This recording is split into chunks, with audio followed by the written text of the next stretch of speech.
কি ফিলিস্তিন নামটা শুনে এড়িয়ে যাচ্ছেন? যান, এড়িয়ে যান। কেননা ফিলিস্তিন তো আর আমাদের বাংলাদেশ না। কোনো সমস্যা নেই, এড়িয়ে যান। কিন্তু একটা কথা মনে রাখবেন, সেই কাল কিয়ামতের দিন যখন আল্লাহ আপনাকে প্রশ্ন করবে, তখন কি করবেন? কি করবেন যখন জিজ্ঞাসিত হবেন যে কেন আপনি মজলুম ফিলিস্তিনদের পাশে থাকেননি? জানি উত্তর দিতে পারবেন না, কারণ আপনার নিজেরই জানা নেই এর উত্তর কি হবে। এখন হয়তো বলতে পারেন যে আমি কি করে ফিলিস্তিনে গিয়ে মজলুমদের পাশে থাকব, কি করে এত দূর গিয়ে সাহায্য করব? হ্যাঁ, এইরকম প্রশ্ন যদি আপনার মনে উদয় হয়ে থাকে, তাহলে অবশ্যই আপনার মনে অলসতা আর বজ্রে ভরা। এই আধুনিক যুগে অস্ত্রের চেয়ে পাওয়ার হচ্ছে মিডিয়া, তাই মিডিয়ায় বেশি বেশি করে তা প্রচার করুন। হ্যাশট্যাগের মাধ্যমে প্রতিবাদ করুন।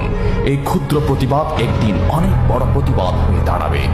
বিজয় একদিন ইসলামেরই হবে ইনশাআল্লাহ। এটা আমার কথা না।